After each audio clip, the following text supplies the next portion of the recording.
আসসালামু আলাইকুম ওয়া রাহমাতুল্লাহি ওয়া বারাকাতুহু। সাবিলুল জান্নাত বালিকা মডেল মাদ্রাসার পক্ষ থেকে আপনাদেরকে জানাই আন্তরিক মোবারকবাদ। আপনাদের সাথে লাইভে যুক্ত আছি আমি হাফেজ মাওলানা মুফতি জাহিদুল ইসলাম রব্বানী। তো লাইভের শুরুতে আমি লিখে দিয়েছি মাদ্রাসার ছাত্রদের প্যারেন্টিং সম্পর্কে কিছু কথা। তো আপনাদেরকে একটা বই দেখায় আমাদের মাদ্রাসা লাইব্রেরিতে অলরেডি চলে আসছে মাদ্রাসার ছাত্রদের প্যারেন্টিং। এই বইটি আজকে থেকে আমাদের মাকতাবাতুল মাদ্রাসা অর্থাৎ মাদ্রাসা লাইব্রেরিতে আপনারা পাবেন, এখান থেকে আপনারা সংগ্রহ করতে পারবেন। বিশেষ করে আমার সাবিলুল জান্নাত বালিকা মডেল মাদ্রাসার অভিভাবক বা গার্ডিয়ানদেরকে বলবো আপনারা সবাই এত সংগ্রহ করবেন, তাহলে আশা করি আপনাদের বাচ্চাদেরকে সুন্দরভাবে প্যারেন্টিং করতে পারবেন ইনশাআল্লাহ। দেখা যাচ্ছে আমরা মাদ্রাসায় বাচ্চাদেরকে পড়াই, কিন্তু আমাদের ছেলে মেয়ে কী পড়ে মাদ্রাসায় আমরা কিছুই জানি না। ছেলে মেয়েদের কিতাবগুলোর নাম কী তাও আমরা জানি না। যারা কিতাব বিভাগে পড়ে বা অন্যান্য বিভাগে পড়ে সে সম্পর্কে আমরা অজ্ঞ থাকি। তো মাদ্রাসার ছাত্রদের প্যারেন্টিং এই বইটি পড়লে কীভাবে বাচ্চাকে প্যারেন্টিং করবেন, কীভাবে কী করবেন সব কিছু জানতে পাবেন। এই জন্য এই বইটা আমি মনে করি সকল অভিভাবকদের পড়া উচিত। বিশেষ করে আমি বলবো সাবিলুল জান্নাত বালিকা মডেল মাদ্রাসার সকল অভিভাবক এই বইটা সংগ্রহ করবেন। আমাদের কাছে কিছু বই আছে, এরপর লাগলে প্রি অর্ডার নিব, আমরা প্রি অর্ডার নিয়ে আমরা এনে দিব, কোনো সমস্যা নেই। তো এখানে আমি আপনাদেরকে কিছু সূচিপত্র পড়ে শোনাই। অনেকগুলোই লিখেছেন সূচিপত্রের মধ্যে আছে, আমি বড় বড় যেগুলো হেডলাইন সেগুলো পড়ে শোনাচ্ছি। সন্তান লালন পালন, দায়িত্ব, জ্ঞান ও সঠিক দৃষ্টিভঙ্গি, এর অধীনে অনেকগুলো লেখা আনছেন। এরপরে সন্তান প্রসবকালে আল্লাহর বিধান ও নবজাতক সম্পর্কিত ইসলামী নির্দেশনা, শিশুর নাম ও ইসলাম, শিশুর নাম সম্পর্কে ইসলাম কী বলে এগুলো, শিশুর পরিচর্যায় কিছু গুরুত্বপূর্ণ বিষয়, সন্তানের জীবনে মায়ের ভূমিকা, মাতৃত্ব ও কন্যা সন্তান, মাদ্রাসায় সন্তানের প্রথম জীবন, হিফজুল কুরআন বিভাগের অভিভাবক, বিবাহ সংস্কৃতি ও শ্রেণীবিন্যাস, অপসংস্কৃতির দিনসমূহ, সংক্ষিপ্ত আলোচনা ও সতর্কতা, কওমি মাদ্রাসার শ্রেণীবিন্যাস ও সরকারি সমমান। অনেকেই বলতেই পারেন না, কওমি মাদ্রাসার যারা জেনারেল শিক্ষিত অভিভাবক আছেন তারা বলতেই পারেন না যে কোন ক্লাসের পরে কোন ক্লাস। আপনার কাউকে জিজ্ঞেস করে বলে যে শেষ হইতে আর 2 বছর বাকি আছে, অথবা 2 বছর পড়ছে, 2-3 বছর থেকে পড়ে এরকম বলে, কিন্তু কোন ক্লাসে পড়ে অনেক গার্ডিয়ান এতে বলতে পারে না। তো এটা আসলে উচিত নয়। আপনাদের এটা জানা উচিত, সব কিছু মাদ্রাসায় কী পড়ে না পড়ে সব কিছু জানা উচিত। তো আমি বলবো এই বইটা আপনারা সবাই সংগ্রহ করবেন। এরপর আছে কিতাব বিভাগের শিক্ষার্থী, দিনী শিক্ষা প্লাস সাধনা, বুজুর্গদের প্যারেন্টিং, যারা আমাদের বুজুর্গ ছিলেন, আকাবির আসলাফ ছিলেন, এরা কীভাবে বাচ্চাদেরকে প্যারেন্টিং করতেন, অর্থ খরচ, শাসন ও কর্মক্ষেত্র, সন্তানের উপর শিক্ষকের শাসন, কিভাবে বুঝবেন, কিভাবে সামলাবেন, গুরুত্বপূর্ণ কিছু বিষয়, শেষ কথা। তো আমি আপনাদেরকে শুধু এই যে বড় বড় মোটা দাগগুলো পড়িয়ে শুনিয়েছি আপনাদেরকে, এইগুলো আর কি। এর অধীনে অনেকগুলো লেখা আছে। তো কিভাবে কি করবেন, বাচ্চাদেরকে কীভাবে বুজুর্গরা প্যারেন্টিং করেছেন এই সম্পর্কে আপনারা বিস্তারিত জানতে পাবেন। অনেক কিছু আছে, তো আমি আপনাদেরকে মাঝখানে থেকে কিছু পড়ে শোনাই, তাহলে আপনারা আরও বেশি বুঝতে পারবেন। আমি বইটা আজকে আমার হাতে আসার পর আমি আসরের পরে বসে বসে অনেকটা পড়েছি। তো এখানে কিছু আছে দেখেন,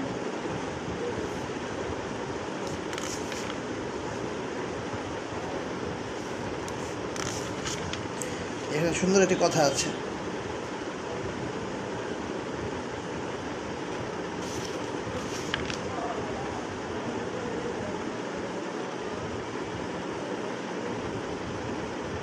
অনেক সময় বাচ্চারা মাদ্রাসায় এসে কান্না করে, থাকতে চায় না, বসতে চায় না ক্লাসে। প্রথম বাচ্চারা অনেক বাচ্চা এরকম করে, সব বাচ্চা নয়। তো এদের ক্ষেত্রে কিছু করণীয় দিক নির্দেশনা এখানে আছে, আমি আপনাদের পড়ে শোনাই। যে বাচ্চারা হঠাৎ করে যখন একটা পরিবেশে আসে তখন এটা হওয়াটাই স্বাভাবিক। সকল বাচ্চা না, সকল বাচ্চার মেধা, মস্তিষ্ক, পরিবেশ পরিস্থিতি বোঝার দক্ষতা সমান না, সেজন্যই ভিন্নতা আছে। তো অনেকের ক্ষেত্রে এরকম হয়, বাচ্চারা এসে প্রথমে বসতে চায় না। এই যে আমাদের মাদ্রাসায়ও বছরের শুরুতে মারিয়াম নামে একটা মেয়ে আসছিল ওই পাশ থেকেই, কিন্তু ওকে আর রাখতেই পারলো না, কান্নাকাটি করতে করতে বছরের শুরুতে, একেবারে শুরুতে জানুয়ারি বা ফেব্রুয়ারি দিকে আসছিল না, তো ওর মা আর রাখতেই পারে নেই, কান্নাকাটি করে। তো ওই প্যারেন্টিংয়ের অভাবে এবার বলে এবছর না, বাচ্চা একটু বড় হোক তারপর পড়াবো। এই যে এইটুক বললো মানে তাকে পিছিয়ে নিল, কারণ আগাতে হবে। দেখেন আমি আপনাকে শোনাই, এই প্রসঙ্গে একটি খুব গুরুত্বপূর্ণ উদাহরণ দেওয়া যায় যা প্রতিটি বাবা মার জানা উচিত। একটি নবজাতক শিশু যখন পৃথিবীতে আসে, সে প্রথম কয়েকদিন বিশেষ করে রাতের বেলা কান্না করতে থাকে। অনভিজ্ঞ অনেকে বিরক্ত হয়, মা বাবাও ক্লান্ত হয়ে পড়ে। কিন্তু চিকিৎসা বিজ্ঞান কি বলে? মায়ের গর্ভে শিশু একটি নির্দিষ্ট পরিবেশে ছিল, সেখানে সে তরলের মধ্যে ভেসে থাকত। দিনের বেলা মা চলাফেরা করলে তার দোলনায় ঘুমিয়ে যেত। রাতের বেলা মা যখন স্থির থাকতেন তখন শিশুটিও নড়াচড়া করত, সজাগ থাকত। জন্মের পর শিশুটি যখন বাইরের জগতে আসে তখন তার সেই অভ্যস্ততা বদলে যায়। এই নতুন পরিবেশে মানিয়ে নিতে তার সময় লাগে, কখনো 3 দিন, কখনো 40 দিন, এমনকি কারো ক্ষেত্রে 3 মাসও। অর্থাৎ নবজাতক শিশু প্রথমে এসে কান্নাকাটি করে, 3 দিন কান্নাকাটি করে, কেউ বেশি বেশি কান্নাকাটি করে, 40 দিনও কেউ কান্নাকাটি করে, আবার কেউ 3 মাসও কান্নাকাটি করে, এরকম। এ সময়ে তার কান্না, অস্থিরতা সব কিছুই স্বাভাবিক। একইভাবে আপনার সন্তান যখন মাদ্রাসায় ভর্তি হয় তার মনেও ঘটে এক ধরনের অভ্যস্ততার ভাঙ্গার প্রক্রিয়া। এটাও সময় সাপেক্ষ, তাই একেবারে শুরুতেই হাল ছেড়ে দেওয়া উচিত নয়, বরং বুঝে ঠান্ডা মাথায় ধৈর্য ও সাহচর্যে তার মনে একটা বার্তা পৌঁছে দিতে হবে, এই জগতে তুমি একা নও, আমি আছি পাশে। কিন্তু কোরআনের পথেই তোমার হাঁটতে হবে। আপনার সন্তানের কিছুটা কান্না, কিছুটা জেদ, সেটা তার মানসিক যুদ্ধ। সে লড়াই করছে নতুন পরিবেশের সঙ্গে মানিয়ে নেওয়ার জন্য। আপনার উচিত তাকে সেই লড়াইয়ে সাহস দেওয়া, সহানুভূতির সাথে পাশে দাঁড়ানো, তার ধৈর্য ধরে তার ভিতর গড়ে তোলা কোরআনের জন্য ভালোবাসা। অন্যথায় আপনি আজ হাল ছেড়ে দিলে কাল আর উঠার সাহস পাবে না সে। এই কারণেই মাদ্রাসায় যেতে না চাওয়াকে সমস্যা না ভেবে সময় মতো সমাধান করা জরুরি। আপনার হাসি মুখ, নরম কথাবার্তা, অনুপ্রেরণামূলক বোঝানো, এগুলোই হবে তার জন্য প্রথম দাওয়াত। সন্তানের অভ্যন্তরীণ পরিবর্তনের এই সময়টি পার করতে পারলেই সে নিজেই একদিন বলবে, মা বাবা আমার প্রতি এহসান করেছেন, দয়া করেছেন। যদি এই সময়টা একটু কষ্ট করে সন্তানদেরকে সময় দেওয়া যায় তাহলে ভালো। আচ্ছা, ক্লাসে কান্না, শিশুর স্বাভাবিক মানসিক প্রতিক্রিয়া ও আপনার করণীয়। তো অনেক বিষয় এখানে আনছে, একটু পড়ি আমি। প্রথমবারের মতো যখন আপনার ছোট্ট সন্তান মাদ্রাসা বা যে কোনো প্রতিষ্ঠানে যায় তখন তার কান্না একেবারেই অস্বাভাবিক কিছু নয়। নতুন পরিবেশ, অপরিচিত মুখ, নিয়মকানুন সব কিছু মিলে সে এক ধরনের মানসিক চাপে পড়ে যায়। এই চাপ থেকেই জন্ম নেয় কান্না, জেদ বা ক্লাসে বসতে না চাওয়ার অভ্যাস। একজন সচেতন অভিভাবক হিসেবে এই পরিস্থিতিতে হতাশ হওয়া কিংবা সন্তানের ওপর বিরক্ত হওয়া কোনো সমাধান নয়, বরং বুঝতে হবে শিশুর মনে ভয় কাজ করছে। আর ভয় দূর করতে হলে তাকে ভালোবাসা ও ধৈর্য দিয়ে সাহচর্য দিতে হবে। শিশুর মন জয় করার জন্য কিছু ধাপে আপনি এগোতে পারেন। 1 নাম্বার, যখন প্রতিষ্ঠান ছুটি থাকে তখন সন্তানকে সেখানে ঘুরতে নিয়ে যান। ক্লাসরুম, ওয়াশরুম, খেলার মাঠ সব জায়গায় ঘুরিয়ে দেখান। এই বিষয়গুলো, যে বাচ্চা বসতে চায় না, কান্নাকাটি করে মাদ্রাসায় আসতে চায় না, তাকে আপনি ছুটির সময় যখন ক্লাস চলে না, ক্লাস ছাড়া তাকে আপনি মাদ্রাসায় নিয়ে আসেন। মাদ্রাসায় নিয়ে খালি মাঠে, খালি জায়গায় ঘোরান, তাহলে তারা এগুলো চেনা হবে, অভ্যস্ত হবে। আরও কিছু বিষয় এখানে বলবে লেখক। শিক্ষকরা যেন তার জন্য আগেই পরিচিত মুখ হয়ে যান, সেজন্য ক্লাসের বাইরে পরিচয় করিয়ে দিন। বন্ধুত্বপূর্ণ কথোপকথনের সুযোগ তৈরি করুন। 2 নম্বর গেল। 3 নম্বর, তার বয়সী সহপাঠীদের সাথে বন্ধুত্ব গড়ে তুলতে উৎসাহিত করুন। ছুটির দিন তার বন্ধুর বাসায় ঘুরে আসুন অথবা তাদেরকে নিজের বাসায় আমন্ত্রণ করুন। দেখবেন পরিচিতি ও বন্ধুত্বের পরিধি বাড়লে ক্লাসে বসতে তার আর কষ্ট হবে না। বাচ্চারা তো এরকমই, যদি একজনের সাথে আরেকজনের মিল হয়ে যায়, বান্ধবী বন্ধু ভাব এরকম হয়ে যায়, তাহলে দেখা যাচ্ছে 2 বন্ধু মিলে পড়ালেখা করে, বাচ্চা তো বাচ্চাই। আচ্ছা, শুধু প্রতিষ্ঠানের ভূমিকা নয়, অন্য অভিভাবকদের সহানুভূতিও এই সময় কাজে লাগাতে পারেন। তারা যদি আগে থেকেই প্রতিষ্ঠানে যুক্ত থাকেন তাহলে তাদের সন্তানের সাথে আপনার সন্তানকে পরিচিত করিয়ে দিতে পারেন। আচ্ছা, সচেতন থাকুন, যা ভুলেও করবেন না। কিছু বিষয় এরকম কিছু বাচ্চা এরকম করলে কান্নাকাটি করে ওই সময় গার্ডিয়ানরা কিছু ভুল করে ফেলে। ওই ভুলগুলো কি? এই ভুলগুলো আল্লামা মুফতি মুসা খান সাবদা আহমদ বাকাতুল আলিয়া তিনি এই বিষয়গুলো তুলে ধরেছেন, লেখক। তো সচেতন থাকুন, যা ভুলেও করবেন না। কী করা যাবে না এই সময়গুলোতে? শিশু ভয় পায় কিনা, উস্তাদ মারে কিনা, এই ধরনের প্রশ্ন বারবার করবেন না। এই তুমি উস্তাদ কি মারে, ম্যাডাম কি মারে, এই করে সেই করে, এগুলো বললে বাচ্চা আরও প্রশ্রয় পায়। এই প্রশ্নগুলো তার মনে ভয় আরও বাড়িয়ে তোলে। এই যে বলছে, ক্লাসে বসতে না চাওয়ার পেছনে জটিল কারণ খুঁজে বের করার চেষ্টা করবেন না, বিশেষত যখন আপনি জানেন এটি বয়স ও পরিবেশের স্বাভাবিক প্রতিক্রিয়া। আপনার আচরণ ও কথাবার্তার মাধ্যমে প্রতিষ্ঠান সম্পর্কে তার মনে কোনো নেতিবাচক ধারণা তৈরি হতে দেবেন না। শিশুর মনে প্রথমে যেসব ধারণা গেঁথে যায় তা পরবর্তীতে সহজে মুছে না। আচ্ছা, ক্লাসে বসে কান্না করলে তাকে ক্লাস থেকে উঠিয়ে বাসায় নিয়ে যাবেন না। এতে সে জানবে কান্না করলে আমি ছাড়া পেয়ে যাব।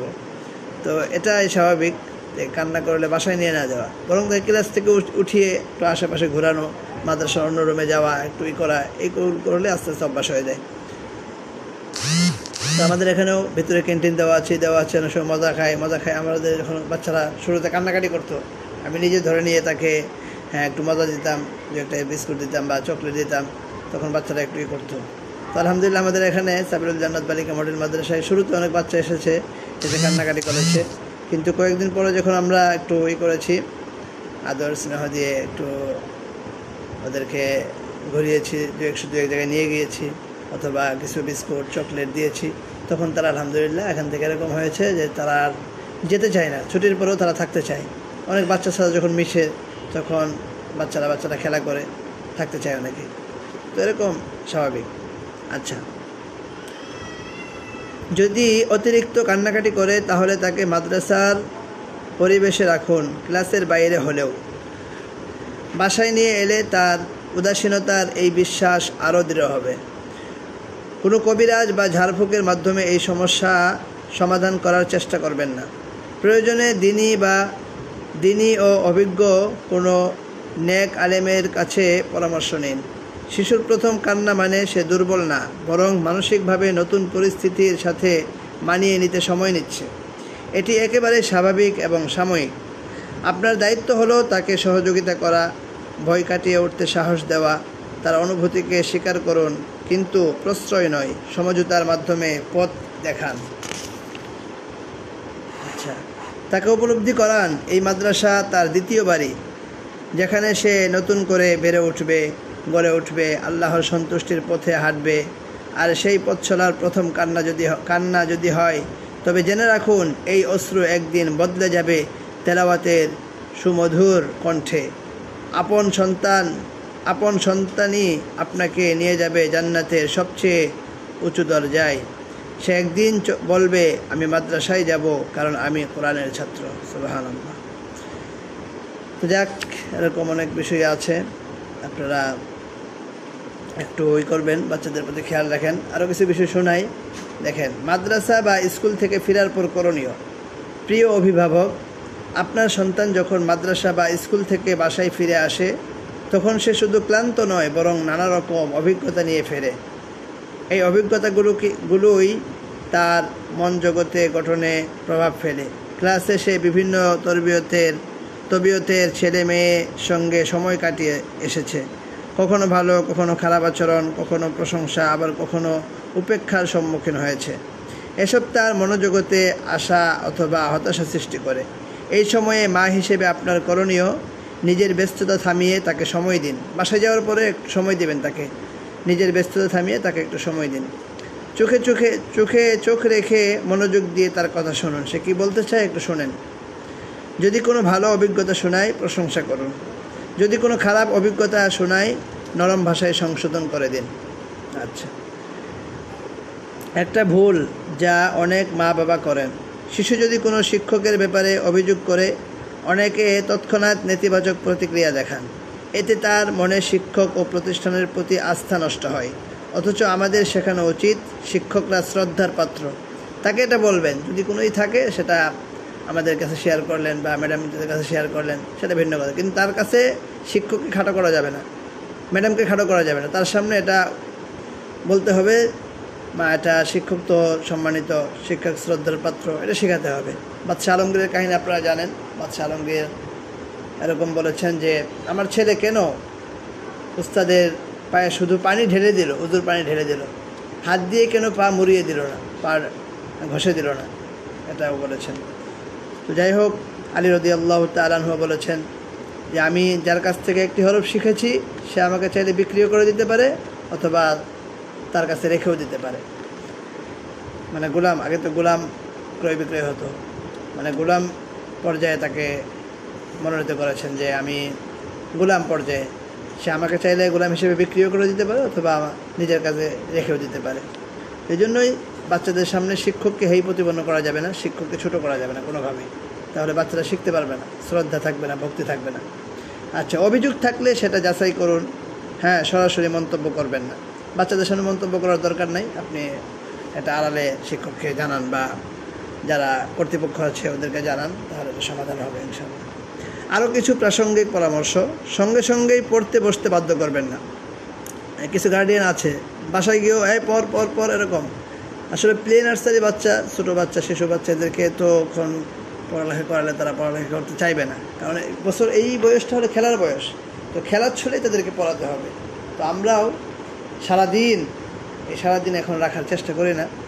আমরা শুরু থেকেই আমরা এখানে প্লে নার্সারি বাচ্চাদেরকে 8টা থেকে 12টা এবং বিকাল 3টা থেকে 5টা এইটুকু রাখি আমরা।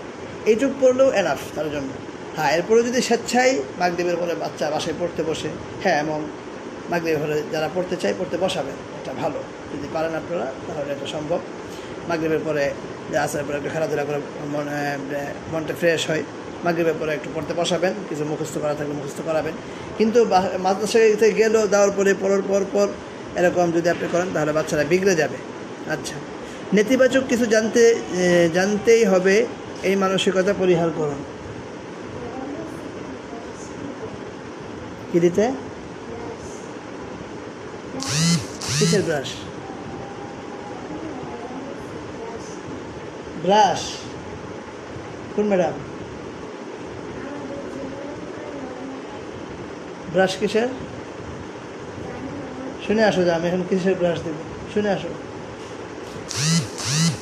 আচ্ছা, নেতিবাচক কিছু জানতেই হবে, এই মানসিকতা পরিহার করুন। খোঁচাবেন না বাচ্চাদেরকে, এই কী হয়েছে না হয়েছে, কি নেতিবাচক। রাগ বা বিরক্তি প্রকাশ থেকে বিরত থাকুন, তার কথা শুনতে অনীহা দেখাবেন না, এতে সে একাকী হয়ে পড়ে। আচ্ছা, এই অনেকগুলো বিষয় পড়লাম আপনাদের সামনে।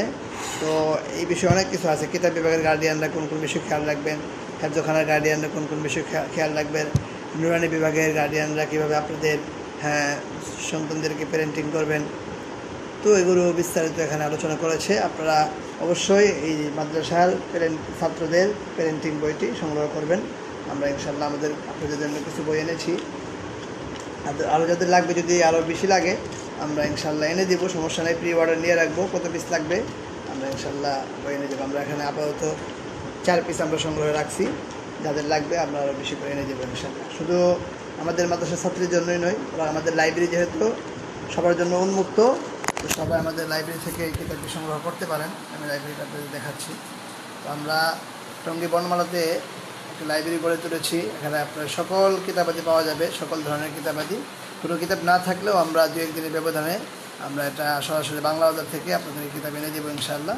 তো আমাদের বিশাল বড় লাইব্রেরিতে আপনারা সকল ধরনের কিতাব পাবেন ইনশাআল্লাহ। তো যাক, এই পর্যন্তই। সবাই ভালো থাকেন, আর লাইভটা একটু শেয়ার করে দিবেন যাতে সবাই দেখতে পারে, দেখে উপকৃত হতে পারে। আসসালামু আলাইকুম।